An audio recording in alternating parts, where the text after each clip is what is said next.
Oi gente, hoje vocês vão conhecer o livro que foi vencedor do Prêmio Literário Maria Firmino Aborda Cultural 2021. Esse prêmio busca valorizar a produção intelectual de negros e negras para a literatura brasileira.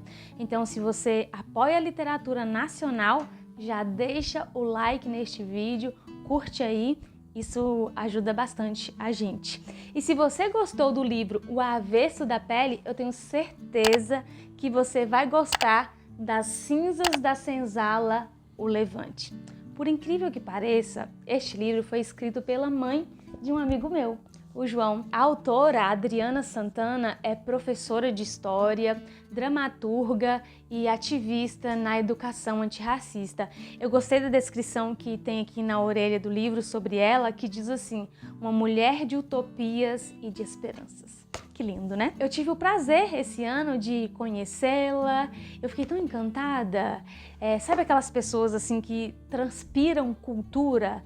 Ela é assim, nós tomamos um café da tarde, um momento muito aconchegante, de risadas, de histórias.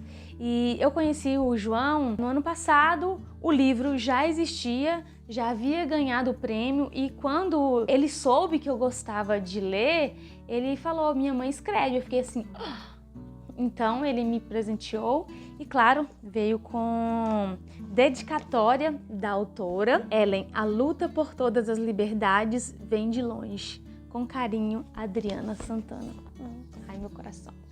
Então, a princípio, eu fiquei com um medinho do livro não ser bom, porque atualmente existem muitos escritores emergentes que fazem aqueles cursos de escrita. Eu não estou dizendo que todos os livros não têm qualidade que vem desses cursos, mas alguns são meio complicados, assim, tem uma leitura mais difícil. Mas eu me surpreendi com esse livro aqui. Eu estabeleci ler ele no período da noite e eu acabava dormindo tarde toda noite porque por vários dias eu não conseguia parar de ler. Eu queria saber o que ia acontecer porque os personagens são muito envolventes. O enredo foi muito bem construído.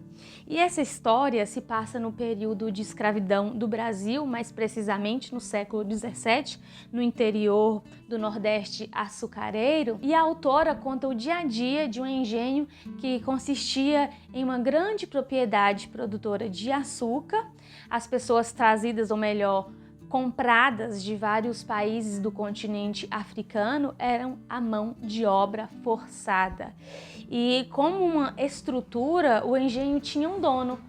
E neste caso era o senhor Jerônimo. Senhor Jerônimo.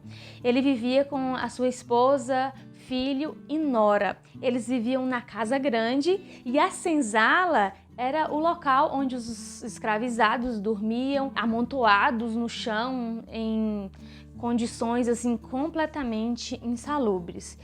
E os escravizados eram vigiados, administrados pelos capatazes. Um capataz muito marcante da história é o Gusmão. Tanto os capatazes quanto o senhor Jerônimo abusavam sexualmente das mulheres e das meninas, e isso era algo assim muito comum nesse processo de desumanização. A narrativa começa com um incêndio que ocorreu na senzala. O filho do senhor Jerônimo acabou morrendo e vários negros também. Então ele brutalmente castigou os negros e isso era algo bem comum. E nesse mesmo dia nasce Nijinga, uma menina filha da escrava Benedita. Essa menina vai crescendo e desempenhará um papel fundamental no desenrolar dos fatos que eu estou me esforçando para não dar spoiler. O que eu pretendo neste vídeo, mais do que uma resenha, eu gostaria de apresentar para você os motivos para ler este livro. O primeiro motivo é porque esse livro é uma semificção, ou seja, uma história fictícia de um período real. Os personagens não são reais, mas o fato histórico é real e nós precisamos conhecer nossa história. Como disse o filósofo e teórico político Edmund Burke, um povo que não conhece sua história está fadado a repeti-la. Parece que a gente tem muito mais contato com o horror do nazismo do que com o nosso período de escravidão. Nós precisamos ser conscientes que nós temos algo horroroso na nossa própria história e, mais do que isso, nós precisamos entender quais implicações disso, quais implicações que isso tem nos nossos dias. É interessante como a autora traz a conveniência da igreja, dos líderes religiosos com a escravidão. É algo difícil de engolir, pelo menos eu não consigo harmonizar escravidão com o cristianismo. Segundo, e aqui eu gostaria de falar com as mulheres, eu achei algo muito bonito nessa obra, a ausência de rivalidade feminina. Eu vi muita sororidade aqui e, queridas, nós precisamos mais disso, nós precisamos nos apoiar. E sabe como você pode já começar? Pare de criticar o corpo de outra mulher. Pare de endossar discursos machistas. Quando ocorre, por exemplo, algum divórcio, a nossa tendência é sempre automaticamente culpar a mulher. Pare de competir com as mulheres do seu trabalho. Apoie, tenha unidade, inclusive leia mais livros escritos por mulheres. Isso é algo que eu também preciso fazer mais.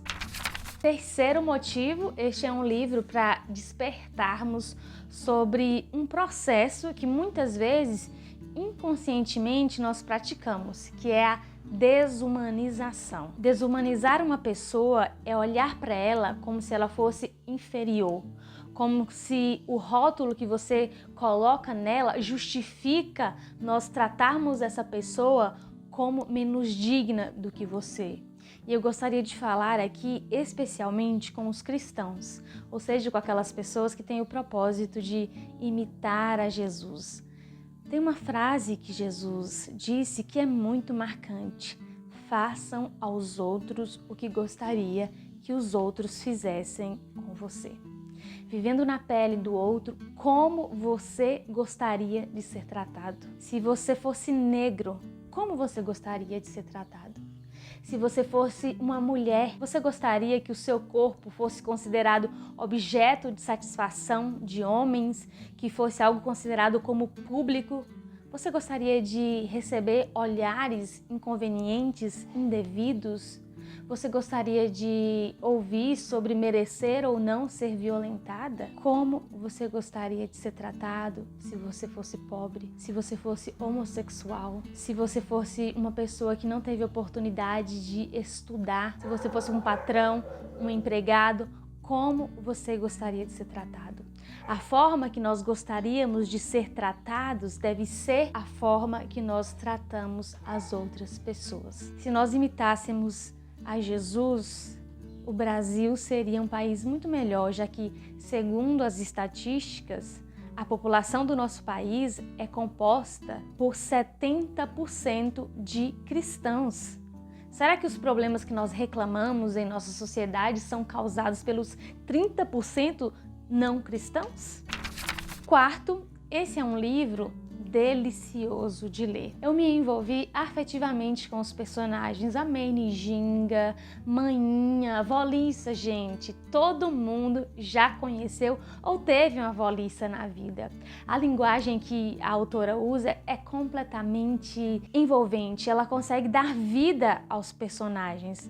A arte é feita para ser desfrutada. É claro que ela também incomoda porque ela tem esse papel de despertamento, mas ela serve para nutrir o nosso espírito. É um livro que vai te enriquecer culturalmente. Por exemplo, eu não fazia ideia que os índios eram chamados de negros da terra. Vocês sabiam disso? Vocês já ouviram esta expressão? Esse é um livro para desfrutar e refletir sobre assuntos que muitas vezes nós fingimos demência, mas que eles não desaparecem da nossa realidade. Das cinzas da senzala, nego velho a levantou, meteu os pés pelos ares e as correntes arrebentou. Foge, nego, pra mata, que o sol já vai sair. Muito obrigada por assistir até aqui. Você pode adquirir o livro na Amazon. Nós vamos deixar o link aqui abaixo na descrição do vídeo. E comprando por esse link, você apoia o nosso canal e não paga nada mais por isso. E se você não for comprar o livro, tem outra forma de apoiar o nosso canal, curtindo e compartilhando com os seus amigos. Deixe nos comentários o que você achou desse tipo de vídeo. Até a próxima!